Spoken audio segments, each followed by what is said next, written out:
Hello, welcome guys. Today in this video I'm gonna to show you how to mute or unmute sites tabs in Google Chrome. So guys, if you want to mute or unmute site tabs in Google Chrome, so very easy. Firstly open Chrome browser, and here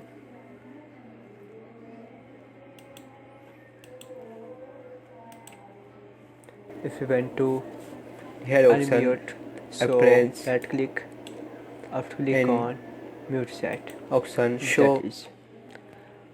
And if you want to unmute site, so right click, after click on unmute site, that is. And if you want to mute, that so is. right click on And if you want mute to site. hide out this, So guys, this is very simple and easy method if you want to mute or unmute site tab in Google Chrome. Thank you for watching this video. Please subscribe my channel for latest update.